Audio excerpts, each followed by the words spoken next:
So I guess I'll start asking you, how did you get into dancing? Well, a very dear friend of mine, actually she was my roommate,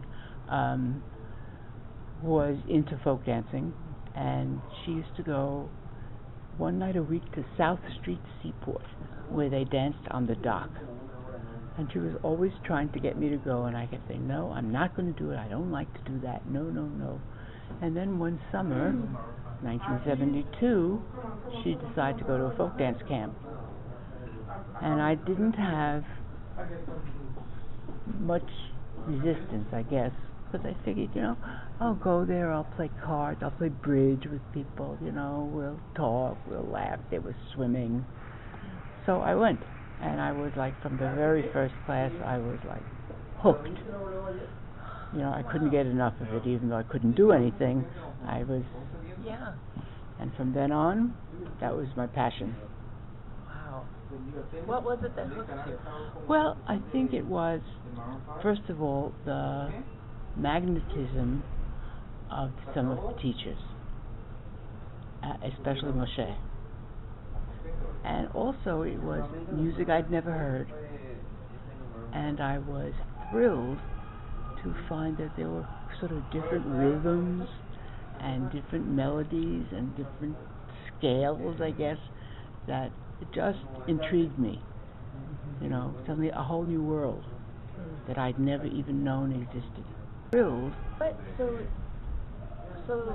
some people I talk to, they start dancing and then they find camp, but you found dancing at camp. That's right. Yeah. That's right. So what do you think is special about going to camp? What is that? Well, for one thing, I think the really wonderful part of it is that whatever else is going on in your life, you close the door and you go up to camp. And you're in an isolated environment. You're doing what you love doing with people who enjoy doing it as well. And the outside world never intrudes. For the most part, there's no TV, there's no newspapers. People don't talk about it could be an atom bomb out there. I guess the world would know, but, it's totally isolated and totally enveloping. And we used to play when we were at camp, because I used to help Moshe a lot in organizing the camp and in registering people and planning activities during the day. So we always had games. Like one year we had a masquerade party and you had to come as somebody else at the camp. That was great fun. So people walk around stealing other people's clothes. So did you come up with the games and stuff? Yeah, mostly they were my invention or brainstorming with other people. Yeah. And those were longer camps. They were longer camps. They were a week with one day off in between and then another week. Would you stay the whole 2 weeks? Many of us stayed for 2 weeks. Yeah. And that's really getting away. That's really getting away, and that's really, getting into it. Yeah. Yeah. Yeah. Not much sleeping. Not much sleeping. Up all night. That's right. Yeah. Dancing used to go till 4 or 5 in the morning. And then we were supposed to be up for breakfast at 8 o'clock, but of course I never got up at 8 o'clock for breakfast because I didn't care about breakfast. But, nonetheless, it was a long day. Yeah. And by the time it was over, you were tired. Right. That's right. There were a bunch of people who kept talking about going to this place. I think it was Friday nights that we went, or Saturday nights, I can't remember. I think it was Friday nights. They kept talking about this place, Moshe's place, up on 74th Street, Moshe's place. So finally I went up. We would finish there, go out and get something to eat at Blimpie's, and then take the subway up to 74th Street. And that's where I got introduced to the Israeli Folk Dance Center and Moshe. And I had never seen anything like this guy. I had not been exposed to Israelis before, and then the particular brand of Israeli of Moshe style. And I loved it. Then I heard about this folk dance group, the Sadot dancers, and I showed up one Sunday morning, and that became my sort of main recreational activity for the next 5, 6, 7 years. 6 years ago, I was lying on the couch taking a nap when my cell phone rang, and I heard, "Guy, eifo ata?" And after 30-something years, it was the first syllable of him saying that I knew exactly who it was. I mean, there was no doubt in my mind as soon as he said Guy who it was. And that was what started this whole reunion thing. He wanted to get everybody together, and so we began calling everybody and talking to everybody and finding everybody and searching for everybody. And the first year that we had the camp, for the whole weekend, I thought I was in another dimension, because these were people who were central to my early adulthood, from 12 to 20, that I had grown up with and spent all my time with, and then had disappeared.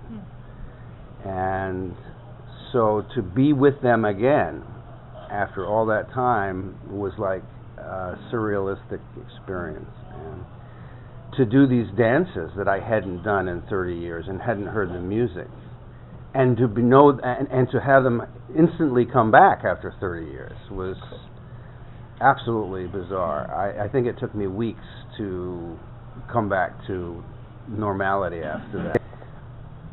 We like each other now for who we are now. It's not just talking about the old times. We hang out and talk about everything. Some reunions you go back, and once you've run out of the 3-4 stories, you're done. Well, we've become friends again as people, as adults. And so we continue to keep in contact throughout the year. So obviously that connection from those many years ago wasn't just something that was by chance. It was something that was real and deep and profound and still exists. So Moshe, thank you. I love you, and I will always love you, and I'll always be around. I'm glad you found me again. I guess it was 05 or 06 that the phone rang. And it was Guy Haskell. And I almost dropped dead. The phone rang about a week later, and I hear his voice saying, "Susie Segal." And I'm like, Moshe? Oh my God. He didn't say hello. He says, "Why you are in Arizona?" Like, what could you possibly be doing? I'm like, I don't know. I live here. What are you doing? How are you? And he's like, Susie, you're always my favorite girl. And I'm crying, right? And I'm like, Moshe, I bet you say that to all the girls. And there was a long pause, and he goes, okay, sometimes I lie. Okay, that was like so typical. Right, and I'm like, there's something about this dance. And one of the women, the very first year, Randy Berger put it so beautifully. And she said, there's something about you're holding hands, it's an act of trust. And there's a union in that. And I also think there's a real ritual of community about it. It's not about who's the best dancer. Oh, one other kind of funny story about Moshe that I love to tell. There was a lift in one of the dances. It was kind of a big moment when we would turn and backstep and 1, 2, 3 leap up, and the guys would catch us on their hips and spin around. He originally wanted it to be shoulder, but only one person could make it to the shoulder. So it was always kind of a moment of anxiety, because it was hard to get. It was hard to do. And of course, one of the few remaining films was when we were dancing on the grass at a camp, and I missed the lift. And it was like the joke forever and all time. And I made it on Mike Douglas. But at that one time on camp, we were on the grass. I hesitated, and I missed the lift. So the first year back, Guy and I got together, and we said, we're going to show him that we can still do it, right? So we practiced in secret, and we got Moshe in the hall, and we said, Moshe, look, 1, 2, 3, 4, up. and we got the lift, and everybody applauded. And Moshe goes, Susie, you know you're stepping into him too soon. And I'm like, you're giving me notes? You're giving me rehearsal notes? I'm like, you do know that we don't have a troupe anymore, right? Oh, that's brilliant. Why I love Moshe. He could be kind of a hard taskmaster, I am told, when he was in charge of the troupe.